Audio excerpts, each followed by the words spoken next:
සැන්දාවක් හැමදිනාටම විශේෂයෙන්ම කොවිඩ් වසංගතයත් සමග පවතින තත්ත්වය පිළිබඳව පොලිසිය රාජකාරී පිළිබඳව පැහැදිලි කිරීමටයි මේ මාධ්‍ය සාකච්ඡාව පවත්වන්නේ.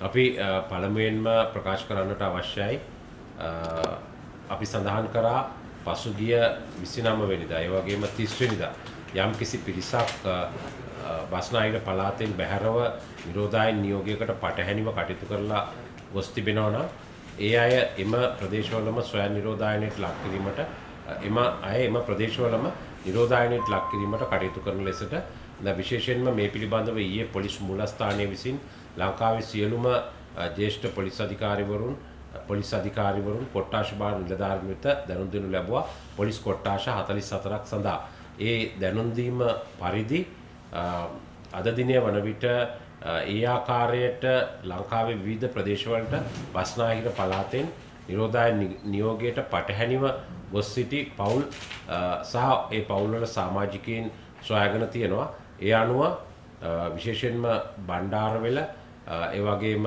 මඩකලපුව අම්පාර තංගල්ල නුවරඑළිය මාතර සහ යාපනය ප්‍රදේශවලින් මේ ආකාරයට නිරෝධායන නියෝගයට පටහැනිව කටයුතු කරමින් විවිධ සංචාරක නිකේතනවල හෝටල්වල ලැබුම්ගෙන සිටි 454 දෙනෙක් නිරෝධායන ක්‍රියාවලිය සඳහා යොමු කර තිබෙනවා. මේ මෙහෙයුම තවදුරටත් ක්‍රියාත්මක වෙනවා. ඔවුන් එම සිටින ස්ථානවලම ප්‍රාදේශීය සෞඛ්‍ය බලධාරීන්ගේ නියෝග මත නිරෝධායන ක්‍රියාවලිය සඳහා යොමු කර තිබෙනවා. කෙසේ වෙතත් මේ මෙහෙයුම අදත් අපි ක්‍රියාත්මක කරනු ලබනවා. ඒ ආකාරයට එදා 29 වෙනිදා එනම් බ්‍රහස්පතින්දා උදෑසන සිට බස්නාහිර පළාතෙන් සහ කුලියාපිටිය ප්‍රදේශයේ ඇඳිරිනීතිය පවතින පොලිස් බල ප්‍රදේශ පහෙන් පිටතට ගිය සියලුම අය මේ ආකාරයට සොයා බලනවා. දැන් මෙම මෙහෙයුමේදී මේ අය පිළිබඳව තවදුරටත් සොයා ගැනීමට නොහැකි වුණත් නැවත සඳුදා දිනේදී ඔවුන් උදෑසන පැමිණෙන විට ඒ සම්බන්ධව බස්නාහිර පළාතට ඇතුළු වෙන ස්ථානවලදී දැඩි පරීක්ෂාවකට ලක් කරනවා. එසේ පරීක්ෂාවකට ලක් කර ඔවුන් නිරෝධායන ක්‍රියාවලියට යොමු කරනවා. ඉන් පසුව ලැබෙන සාක්ෂි මත මේ අයට විරුද්ධව අධිකරණවල නඩු පැවරීමට කටයුතු කරනවා. නිරෝධායන සහ රෝග වැළැක්වීමේ ආඥා පනත ඒ වගේම පසුගිය ඔක්තෝබර් 15 වෙනිදා නිකුත් කරන ලද ගැසට් නිවේදනය අනුව ඒ අනුව යම්කිසි කෙනෙක් මේ ආකාරයට නිරෝධායන නියෝගයකට පටහැනිව කටයුතු කරලා වරදකරු වුවොත් ඒ තැනැත්තාට රුපියල් දසදහසක දඩයක් මාස 6ක බරපතල වැඩ ඇතුළු සිරදඬුවමක් සහ එම දෙකටම යටත් කිරීමට අධිකරණයට හැකියාවක් තියෙනවා. මේ මෙහෙයුම තවදුරටත් ක්‍රියාත්මක වෙනවා. දැන් මීට අමතරව විශේෂයෙන්ම සමහර අය ඇඳිරි නීති 29 වෙනිදා 30 වෙනිදා ඇඳිරි නීතිය පවතිද්දී ඒ වගේම පවතින්නට පෙර කොළඹ බස්නාහිර පළාතෙන් පිටස්තර ප්‍රදේශවලට ගොස් විවිධාකාරයේ පෝස්ට් එහෙම නැත්නම් විවිධාකාරයේ තමන් ගියේ ස්ථාන පිළිබඳව තමන්ගේ Instagram ගිණුමේ මුහුණු පොතේ ඒ වගේම වෙනත් සමාජ මාධ්‍ය ජාලවල පළ කරලා තිබුණා.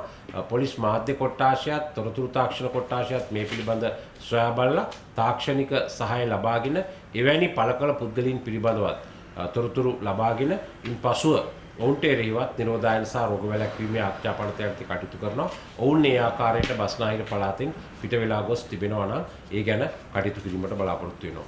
ඒ වගේම විශේෂයෙන්ම මෙම කොවිඩ් නිරෝධායන ඇදිරි නීතිය තවදුරටත් පවත්වාගෙන යාමට සිදු වෙනවා මේ තියෙන ප්‍රදේශවල මේ තත්ත්වය එක්ක. ඒ වගේම කෙසේ වෙතත් ඇදිරි නීතිය පනවන යම්කිසි ආකාරයක ඇදිරි නීතිය තියෙනවා නම් එම ප්‍රදේශවලත් පනවනවා නම් ඒ ප්‍රදේශවලත් එම ඇදිරි නීතිය තිබෙද්දිම රාජ්‍ය ආයතන ඒ වගේම ව්‍යවස්ථාපිත සංස්ථා මණ්ඩල ඒ වගේම අනිකුත් ආයතන පවත්වා ගැනීමේ අවශ්‍යතාවය මතුවලා තියෙනවා. ඉතින් මේ නිසාම විශේෂයෙන්ම අද දිනේදී පොලිස් මූලස්ථානයේ මගින් පොලිස් ස්ථානාධිපතිවරුන් සහ ඒ ප්‍රදේශවල ජ්‍යෙෂ්ඨ නියෝජ්‍ය පොලිස්පතිවරුන් කොට්ටාශ භාර නිලධාරීන්ට විශේෂ චක්‍රලේඛනයක් නිකුත් කරනු ලැබුවා. ඒ චක්‍රලේඛනයට අනුව රාජ්‍ය දෙපාර්තමේන්තු අමාත්‍යාංශ ව්‍යවස්ථාපිත මණ්ඩල සංස්ථා ඒ වගේම අනුබද්ධිත ආයතන විශේෂයෙන්ම අත්‍යවශ්‍ය සේවා පවත්වාගෙන යන ආයතන ඇතුළු මාධ්‍යද ඇතුළු ආයතන 84ක් සඳහා ඇඳිරි නීති බලපත්‍රය හැටියට තමාගේ රාජකාරී හැඳුනුම්පත භාවිතා කිරීමට හැකියාව ලබා දී තිබෙනවා. ඒ අනුව එම ආයතන 84 සඳහා යම් ආකාරයකට ඇඳිරි නීති බලපත්‍ර ලබා ගැනීම අවශ්‍ය වන්නේ නැහැ. තමන්ගේ රාජකාරී හැඳුනුම්පත භාවිතා කරන්න පුළුවන්. කෙසේ වෙතත් මේ රාජකාරී හැඳුනුම්පත භාවිතා කළ හැක්කේ රාජකාරී සඳහා කැඳවලා තියෙනවා නම් ඒ අයට පමණයි. නමුත් තමන්ගේ පුද්ගලික ගමන් බිමන් යාම සඳහා මේ ආකාරයට මෙම අවස්ථාව අවභාවිතා නොකරන ලෙස අපි ඉල්ලා සිටිනවා. ඒ වගේම යම්කිසි ආයතනයක මෙම සඳහන් ආයතනවල తాවකාලික සේවකයෝ ඉන්නවනම් එමත් නැත්නම් රියදුරන් වැනි සේවකයෝ ඉන්නවනම් ඔවුන්ට රාජකාරී හැඳුනුම්පතක් නොතිබෙන්නට පුළුවන්. එවැනි අයට එම මාධ්‍ය ආයතනයේ ප්‍රධානීන් මාධ්‍ය ආයතනයක් නම් එම මාධ්‍ය ආයතනයේ ප්‍රධානීන් විධායක නිලධාරීන් විසින් ඔවුන්ගේ නම, ලිපිනය, හැඳුනුම්පත් අංකය සහ දුරකථන අංක සඳහන් කරමින් යම් ලිපියක් ලබා දිය යුතුයි අදාළ ලිපි ශීර්ෂයේ යටතේ. එවැනි අවස්ථාවකදී එවැනි ලිපියක් ඔවුන්ගේ ඇඳිරි නීතිය බලපත්‍රය හැටියට සලකන්න පුළුවන්. කෙසේ වෙතත් මෙය අදාළ වන්නේ මෙම චක්‍රලේඛනයේ සඳහන් වෙලා තියෙන ආයතන 84 හැඳුනුම්පතක් නොමැති එහෙත් తాවකාලිකව හෝ අනියම් ආකාරයට රාජකාරී කරන අය සඳහා පමණයි. අනෙක් අයට ඒක අදාළ වන්නේ නැහැ. ඉතින් ඒ නිසා ඒ සම්බන්ධව අපි අවධානය යොමු කරනවා. මේ 84ක අයට ඒ ආකාරයට කටයුතු කිරීමට හැකියාව තියෙනවා. ආයතන 84ක් ඔවුන්ගේ රාජකාරී හැඳුනුම්පත ඇඳිරි නීති බලපත්‍රය හැටියට භාවිතා කිරීමේ අවස්ථාව තියෙනවා. එමෙන්ම නවගමුව පොලිසිය මගින් අත්අඩංගුවට ගත්ත සැකකරුවෙක් ඔහු අවුරුදු 25ක තරුණයෙක් බවටයි වාර්තා වෙන්නේ ආටිගල ප්‍රදේශයේ පදිංචි. මෙම තරුණයා අත්අඩංගුවටගෙන තිබෙන්නේ වරෙන්තු 4ක් සහ ඒ වගේම ගෙල්ලබැඳි, රන්මාල, කොල්ලකෑම් ආදී සිද්ධි කිහිපයකට අදාළව. කෙසේ වෙතත් මේ තරුණයා අද දින අලුයම නවගමුව පොලිසියේ සිරමැදිරිය තුලදී මියගොස් තිබෙනවා. මේ සම්බන්ධ මහේත්‍රාත් පරීක්ෂණයක් මේ වන විට පැවැත්වෙමින් මේ සම්බන්ධයෙන් මහේත්‍රාත් පරීක්ෂණයක් ආරම්භ කළා. ඒ වගේම විශේෂඥ අධිකරණ වෛද්‍ය නිලධාරී චන්න පෙරේරා මහතා විසින් මේ ස්ථානය නිරීක්ෂණය කරනු ලැබුවා. ඒ වගේම කඩුවෙල ගරු වැඩබලන මහේත්‍රාත්වරයා විසින් මේ ස්ථානය නිරීක්ෂණය කරනු ලැබුවා. මේ සම්බන්ධ මහේත්‍රාත් පරීක්ෂණය පැවැත්වෙනවා. ඒ වගේම සහකාර පොලිස් අධිකාරිවරයෙක්ගේ ප්‍රධානත්වයෙන් යුත් විශේෂ විමර්ශන කණ්ඩායමක් මේ සඳහා යොදවලා තියෙනවා. අද දිනේදී අධිකරණ වෛද්‍ය නිලධාරිවරයා සඳහන් කරපු ආකාරයට මොහුගේ සාම්පලයක් ලබාගෙන PCR පරීක්ෂණ සඳහා යොමු කරලා තියෙනවා මියගිය පුද්ගලයාගේ. ඒතර ඒ වාර්තාව හෙට දින ලැබීමට නියමිතයි. ඒ වාර්තාව ලැබීමෙන් පසු පශ්චාත් මරණ පරීක්ෂණයක් එම වාර්තාව ලැබීමෙන් පසු පශ්චාත් මරණ පරීක්ෂණයක් පැවැත්වීමට නියමිතව තිබෙනවා. එම පශ්චාත් මරණ පරීක්ෂණයේදී මරණයට හේතුව නිසැකවම අනාවරණය කර ගැනීමට හැකි වෙනවා. යම්කිසි හේකින් මේ පශ්චාත් මරණ පරීක්ෂණයෙන් පසුව මෙහිදී පොලිස් නිලධාරීන්ගේ අතපසුවීමක් නැත්නම් රාජකාරී පැහැරවීමක් නැත්නම් වෙනත් කරුණක් ගැන සඳහන් වුවොත් අනිවාර්යෙන්ම ඒ පොලිස් නිලධාරීන්ට විරුද්ධව අපි ක්‍රියා කිරීමට බලාපොරොත්තු වෙනවා. කෙසේ වෙතත් පශ්චාත් මරණ පරීක්ෂණයේ ප්‍රතිඵල ලැබෙන තුරු අපිට කිසිවක් ප්‍රකාශ කරන්නට බෑ. මේ සම්බන්ධයෙන් විමර්ශන දැනට සිදු කරමින් පවතිනවා. මහේත්‍රාත් පරීක්ෂණයේ පශ්චාත් මරණ පරීක්ෂණයේ ප්‍රතිඵල අනුවයි ඉදිරි නීතිමය කටයුතු සිදු කරනු ලබන්නේ. ඒ වගේම මේ වන විට පොලිස් නිලධාරීන් 78 දෙනෙක් කොවිඩ් ආසාදිතයින් බවට පත් වෙලා තියෙනවා. ඔවුන් ප්‍රතිකාර මධ්‍යස්ථාන සඳහා යොමු කරලා තියෙනවා. ඒ වගේම 300කට ආසන්න පිරිසක් නිරෝධායන කඳවුරු වෙත යවලා තියෙනවා පොලිස් නිලධාරීන් නිරෝධායන සඳහා. මීට අමතරව තවත් පොලිස් නිලධාරීන් 1800ක පමණ පිරිසක් බැරැක්කවල කඳවුරුවල ස්වයං නිරෝධායන ක්‍රියාවලිය සඳහා යොමු කරලා තියෙනවා. විශේෂයෙන්ම මේ මත්ස්‍ය වෙළඳපොලේ පොකුරත් එක්ක භෝජනාගාර පොලිස් ස්ථානවල භෝජනාගාර පාලක වරුන් එම මත්ස්‍ය වෙළඳපොළට යාම එහි ප්‍රතිඵලයක් හැටියට තමයි මේ තත්ත්වය ඇති වෙලා තියෙන්නේ. විශේෂයෙන්ම පසුගිය මාර්තු සිට ජූනි දක්වා කාලය තුල එකම පොලිස් නිලධාරියෙකුටවත් කොවිඩ් රෝගය ආසාදනය වුණේ නැහැ. මාර්ගයේ සිටින ඔවුන් නිසි ක්‍රමවේදයන් අනුගමනය කළා. දැනටත් මාර්ගයේ සේවය කරන සාමාන්‍ය පොලිස් රාජකාරී කරන පොලිස් නිලධාරීන් නිසි ක්‍රමවේදයන් අනුගමනය කරන නිසා ඔවුන්ට කොවිඩ් රෝගය වැළඳුනේ නැහැ. නමුත් මේ මත්ස්‍ය වෙළඳපොළට ගිය පොලිස් භෝජනාගාර පාලකවරුන්ට පොලිස් කොස්තාපල් සැරයෙන් තනතුරේ අය තමයි භෝජනාගාර පාලක හැටියට කටයුතු කරන්නේ. ඔවුන්ට මේ රෝගය ආසාදනය වීමෙන් තමයි මේ ව්‍යාප්තිය ඇති වුනේ. කෙසේ වෙතත් එය පාලනය කිරීමට අපි සියලු අවශ්‍ය පියවර මේ වන විටත් ගෙන තිබෙනවා. පොලිස්පතිතුමා විසින් විශේෂ වැඩපිළිවෙලක් පොලිසිය තුළ සකස් කර තිබෙනවා. ඒ වගේම කුමන ආකාරයකින් පොලිසියේ සාමාන්‍ය රාජකාරී කටයුතු බැහැර කරන්නේ නැහැ. ඒවා ඒ ආකාරයටම සිදු වෙනවා. අඩාල නොවි විශේෂයෙන්ම ඒ සම්බන්ධව අපි පොරොත්තු සේවාවල යෙදලා තියෙන නිලධාරීන් යොදවා ඒ අවශ්‍ය කටයුතු සිදු කරනු ලබනවා. එමෙන්ම මේ වන විට පොලිස් සංඛ්‍යාලේඛන වලට අනුව විශේෂයෙන්ම ගම්පහ ඒ වගේම කළුතර කොළඹ දිස්ත්‍රික්ක ආශ්‍රිතව ආරක්ෂක හමුදා පොලිසිය නොවන පිටස්තර සාමාන්‍ය ජනතාව සමාජිකයින් පවුල් 25000කට ආසන්නව ඒ වගේ පවුල් 25000ක 65000ක පමණ සමාජිකයින් පිරිසක් පවුල් 25000ක 67000ක පමණ සමාජිකයින් පිරිසක් ස්වයං නිරෝධායන කටයුතු වල ගෘහස්ත නිරෝධායන කටයුතු වලට යොමු කරලා තියෙනවා. පවුල් 25000කට අදාළව 67000ක පිරිසක්. ඔවුන් තම තමුන්ගේ නිවෙස්වල තමයි මේ ගෘහස්ත නිරෝධායන කටයුතු වල නිරත වෙන්නේ. නමුත් ඒ ගෘහස්ත නිරෝධායන කටයුතු වල නිරත වෙන අය නිරන්තර අධීක්ෂණයකට ලක් කරනවා සෞඛ්‍ය බලධාරීන් වගේම පොලිස් නිලධාරීන් විසින්. ඔවුන් සෑම විටම තමන්ගේ නිවෙස්වල රැඳී සිටමින් එම නිරෝධායන ක්‍රියාවලියට අනුගත විය යුතුයි. කිසිම ආකාරයකින් තමුගේ නිවසින් පිටතට යාමට හැකියාවක් නැහැ. පිටස්තර අයටත් එම නිවසට ඇතුළු වීමට හැකියාවක් නැහැ. එමෙ ඇතුළු වෙනවා නම් ඒ ආකාරයට පිට වෙනවා නම් යම්කිසි කෙනෙක් ඔවුන් නිරෝධායන රීතීන් යටතේ වරදක් සිදු කරනු ලබනවා. ඒ අයට විරුද්ධව ඉතා දැඩිව නීතිය ක්‍රියාත්මක කරනවා. ඒ වගේම විශේෂයෙන්ම අපි සඳහන් කරන්න ඕනේ පසුගිය ඔක්තෝබර් මාසයේ 15 වෙනිදා ගැසට් නිවේදනය ප්‍රකාශනපත් වුණා නිරෝධායන රීතිය ඇතුළත්ව. එහි ප්‍රධාන කාරණා දෙකක් හැම කෙනෙක් විසින්ම අනුගමනය කළ යුතු කරුණු වෙනවා. එය තමයි මුහුණු ආවරණ පැළඳීම සහ දුරස්ථභාවය තබා ගැනීම. මෙම කාරණා වලට අනුගතව නොවූ මෙම කාරණා වලට අනුගතව කටයුතු කරන ලෙසට අපි දැනුම් දුන්නා. ඒ වගේම ඔක්තෝබර් 15 සිට පෙරේද වෙනකල් අපි සති දෙකක සහන කාලයක් ග්‍රේස් පීරියඩ් එකක් ලබා දුන්නා. මේවට අනුගත වෙලා කටයුතු කරන්න කියලා අවවාද කළා.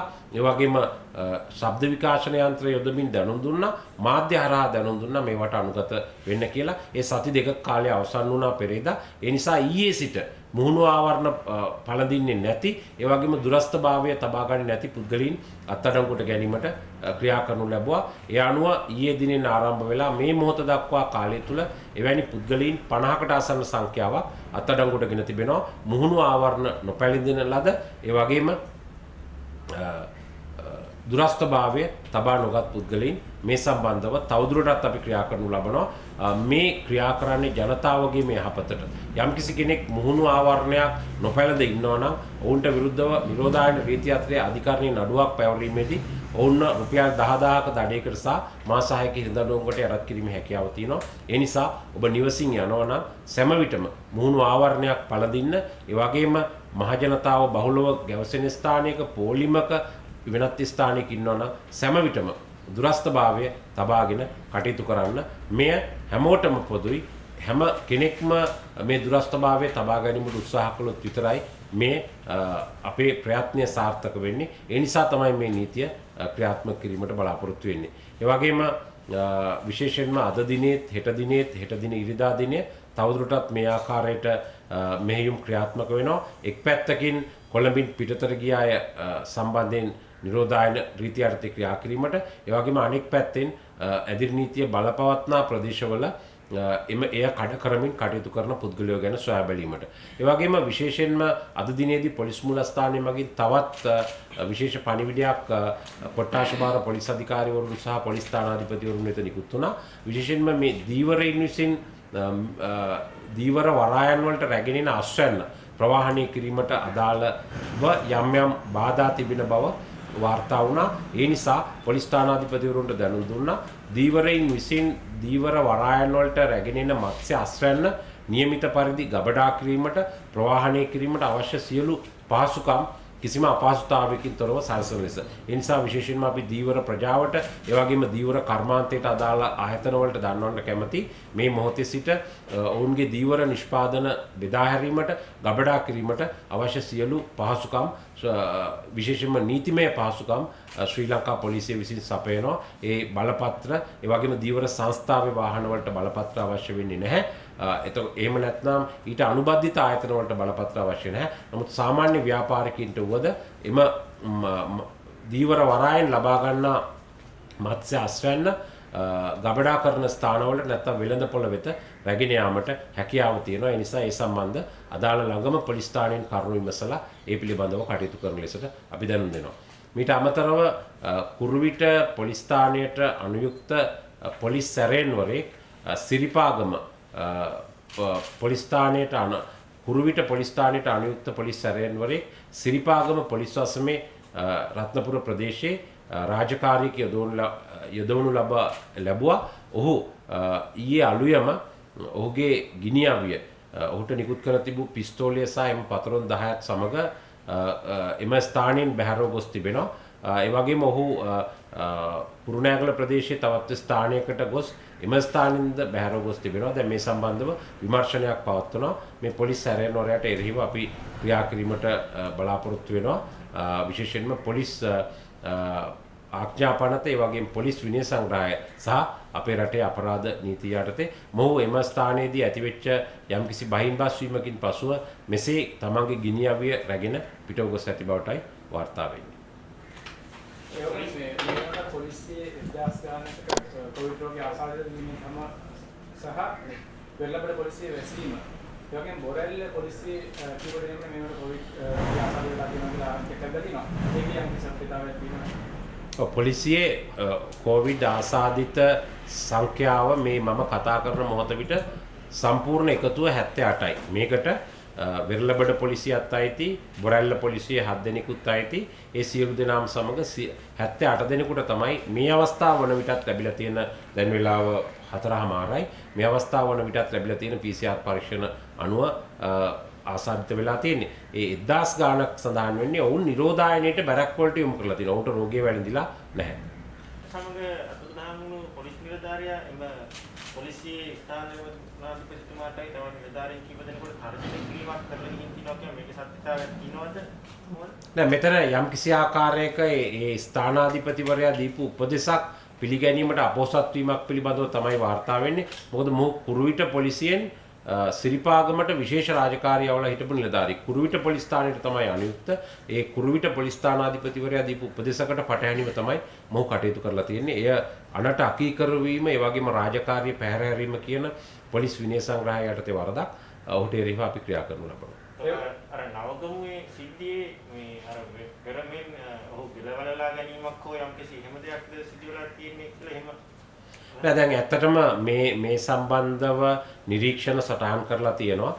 පෙනෙන ආකාරයට ඔහු යම් ආකාරයකට ගෙලවලා ගැනීම සිදු ආකාරයයි වාර්තා වෙන්නේ. මොකද මෙහි තවත් සැකකරුවන් 4 දෙනෙක් සිටිනවා. නමුත් අපිට එහෙම අවසාන නිගමනයකට එළඹෙන්නට බෑ. පොලිස් ස්ථානාධිපතිවරයා සහ කාර්ය මණ්ඩලය පවසන්නේ එවැනි සිද්ධියක් ගැන, ගෙලවල් ගැනීමක් ගැන. නමුත් ගරු මහේත්‍රාත්තුමා ඒ ස්ථානයට ගොස් තිබෙනවා. ඒ වගේම විශේෂඥ අධිකරණ වෛද්‍ය නිලධාරීවරයා ඒ ස්ථානයට ගොස් තිබෙනවා.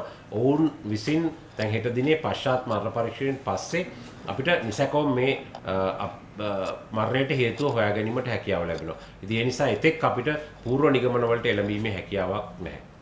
ඔයගේ පාදුක ප්‍රදේශයේ මාවතක පොලිස් ආසාදිත වීම සම්බන්ධයෙන් සමගම මේ වරන් ගිහලා තියෙනවා රෝහලට. මේ මාවට ඉඳලා තියෙනවා මේ මන්ද මානසික දරුවෙක්. මේ දරුවා ඒ සිද්ධියෙන් දැක්කට පස්සේ බෙල්ලලාගෙන මියගින් තියෙනවා. මෙවැනි සිදුවීම් සම්බන්ධයෙන් මුතුමාලා දෙන්න පුළුවන් පූර්වාදර්ශය මොකක්ද? නෑ ඇත්තටම දැන් මේ නිරෝධායන ක්‍රියාවලිය ගැන අපි හැමෝම දැනගන්න ඕනේ. නිරෝධායනය කියලා කියන්නේ නැත්නම් මේ කොවිඩ් රෝගය වැළඳිලා ආසාදිත වුණා කියන්නේ මේක මහා ලොකු ප්‍රශ්නයක් නෙමෙයි. ඒකට අපි හොඳම උදාහරණ ලෝකේ තියෙනවා. පුනා කියන්න ඕනේ. ඉතින් ලෝකේ රාජ්‍ය නායකින්ට බලගතුම රාජ්‍ය නායකයාට එංගලන්තයේ අනාගත කිරුළ හිමි රජතුමාට මේ හැමෝටම මේක හැදුනා. ඉතින් නමුත් අපේ තාමත් සමාජය තුළ මේ ගැන බීතිකාවක් නිර්මාණය වෙලා තියෙනවා. ඒ වගේම කුමන හෝ හේතුවක් මත මේ රෝගය වැළඳුණු නැත්නම් මේ රෝගයට ආසාදිත බවට සැක කරන එමත් නැත්නම් සමීප ආශ්‍රිතයින්ට කොන් කිරීමේ නැත්නම් පරිභව කිරීමේ යම්කිසි ආකාරයක සමාජ මතවාදයක් පහළ ස්තර තුල ගොඩනැගිලා තියෙනවා විශේෂයෙන්ම ගම් මට්ටමේ. ඉතින් මේක කනගාටුදායක තත්ත්වයක්. ඒ නිසා තමයි ඔයනි සිදුවීම ඇති වෙන්නේ. ඉතින් ඒවා ඒ පිළිබඳව හැම කෙනෙක්ම අවධානයෙන් සිටින්නට ඕනේ. කිසිම හේතුවක් මත මේ රෝගය වැළඳීම කෙනෙක් අවමානයට අව탁සීරුවට භාජනය වීමට කාරණයක් නොවේ. මේ රෝගය වැළඳුණු බවට සැක කරනවා නම් එහෙම නැත්නම් සමීප ආශ්‍රිතයෙක් වෙනවා නම් ඔහු වරදක් කරපු කෙනෙක් නෙමෙයි. ඔහු මේ සමාජයෙන් කොන් කළ යුතු කෙනෙක් නෙමෙයි. මේ මතවාදය හැමෝගෙම හිත තුළ ඇති වෙන්න අවශ්‍යයි. දැන් ඔබතුමාකින් අපිට දීපු මේ කීමන්ත්‍රයට අනුව මේ ආයතන ගණනාවක් තියෙනවා. එතකොට මේ බැලුවාම දැන් රත්නායක පළාතේ ඇඳිරි නීතිය දීර්ඝ කිරීමට බලාපොරොත්තුවක් තියෙනවද නැත්නම් සම්දට මේක අයින් කරනකොට වශයෙන් සිද්ධ වෙනවද? නෑ දැන් අපිට ඇඳිරි නීතිය අලුතෙන් පැනෙව්වේ 29 වෙනිදා රෑ පොලිස් වසම් 49කට. එතකොට ඇඳිරි නීතිය තිබුණා පොලිස් වසම් 68ක. ඒ අනුව මේ අලුතෙන් පනවන ලද 49 ඇඳිරි නීති ඉවත් වෙනවා. අනිත් ඒවා ඉවත් වෙන්නේ නැහැ. නමුත් ඔබ දන්නවා දැන් ගම්පහ දිස්ත්‍රික්කයේ යම් මට්ටමක හොඳ තත්වයකට ඇවිල්ලා තියෙනවා.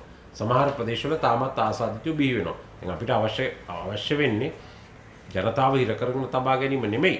කෙසේ වෙතත් මේ රෝගය පාලනය කරගෙන මේ රෝගයේ ව්‍යාප්තිය නවත්වා ගැනීම. ඒ නිසා මේක නිකුත් කරලා තියෙන්නේ ඉදිරියේදීත් යම් ආකාරයකට ඇඳිරි නීතිය පවත්වාගෙන යන්න සිදු වුණොත් ඒ තුලින් මේ සාමාන්‍ය රාජ්‍ය යාන්ත්‍රණය කාර්යාල මහජනතාවගේ අවශ්‍යතා විනිමය කටයුතු මේවා අඩාල වෙන්න බෑ. ඉතින් ඒ නිසා පවත්වාගෙන යාමට අවශ්‍ය නිසා තමයි මේ චක්‍රලේඛනය නිකුත් කරලා තියෙන්නේ. රාජකාරී හැඳුනුම්පත භාවිතා කරලා යම් ආකාරයකට ඔවුන්ට තමුන්ගේ රාජකාරී වලට පැමිණීමට. හැබැයි මේ ආයතන ප්‍රධානීන් දැනගත යුතුයි සතියකට සියලුම සේවක සේවිකාවන් කැඳවන්නේ නැතුව ඒ අවම ප්‍රමාණයක් කැඳවලා දුරස්ථභාවය ආරක්ෂා වෙන පරිදි නිරෝධායන රීතිය ආරක්ෂා වෙන පරිදි කටයුතු කිරීම ඒ ආයතන ප්‍රධානීන්ගේ වගකීම. ඉතින් විශේෂයෙන්ම මේක මාධ්‍ය ආයතනත් අපි සඳහන් කරලා තිනවා අනිකුත් ආයතනත් සඳහන් කරලා තිනවා.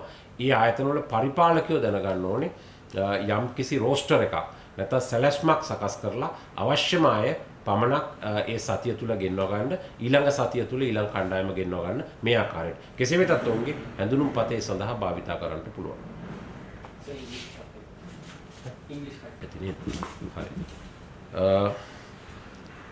As we mention constantly, a special operation is being conducted in the tourist destinations, especially in respect of the local tourists, in order to implement quarantine procedures for the families or the people who have left Western Province on the 29th and 30th.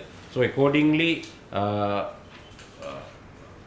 451 persons have been identified by the respective police divisions, and on the instructions of health authorities, they have been ordered to be quarantined at the places where they are staying at the moment.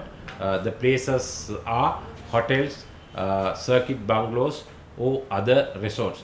So especially these persons have been found in Batticaloa, Nuwara, Tangol, Mathara, Jaffna and Bandarawala areas. In addition to that, we are implementing the operation. And operation is continued in order to trace the persons who have violated the quarantine order issued by health authorities in restricting leaving Western Province and 5 police areas of Puliyapitiya division. In addition to that, a special RTM has been issued by the police headquarters today in order to streamline the curfew permit procedure.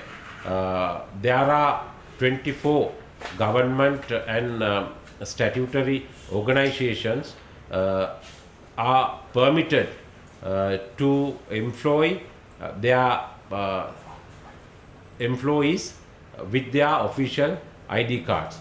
The employees of 84 government and statutory institutions are allowed to move and report for their duties with their official ID card.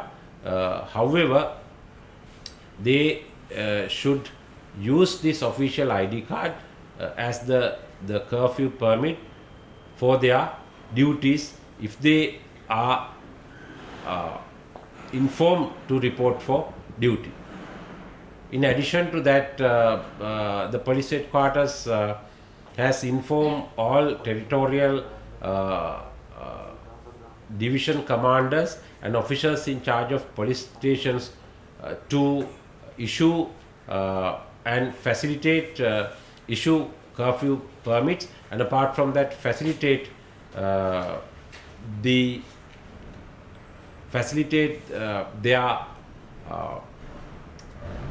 transportation in respect of fisheries harbors. Especially, it has been intimated that there are disturbances in respect of transportation of fisheries harvest. So therefore, all the officers in charge of police stations have been ordered to look into this issue. A 25-year-old person who has been arrested by Nawagamuwa police on 4 warrants and the cases of a snatch, theft, had died this morning in the police cell. Accordingly, a cell death has been reported, and a special police team has been deployed in order to conduct investigation into the death. The acting magistrate of Kaduwela has visited the scene, and in addition to that, the consultant judicial medical officer also visited the scene, and the sample has been taken from the dead body to be a sample has been taken from the dead body for PCR test, and the results would be received tomorrow. So after the results of the PCR test, the autopsy in respect of the dead body would be conducted by the consultant judicial medical officer, Dr. Channa Pereira, and thereafter the cause of death would be revealed, and after the post-mortem report, the police are going to take further actions.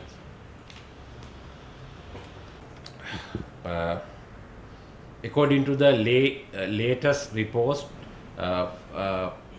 as at 4 o'clock today, from the 4th of September, from the 4th of October to date, 78 police officers have been found as COVID positive cases, and in addition to that, approximately 300 police officers have been sent to quarantine centers, and 2,000 police officers have been instructed to be at their barracks and respective camps on to follow self-quarantine procedures.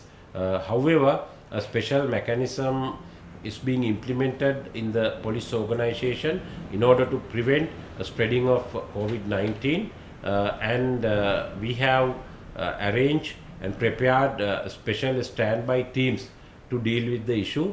However, the service rendered by the police is continued with new officers, and the officers who have been sent on quarantine procedures are at quarantine centers and camps. However, we have additional strengths in order to deploy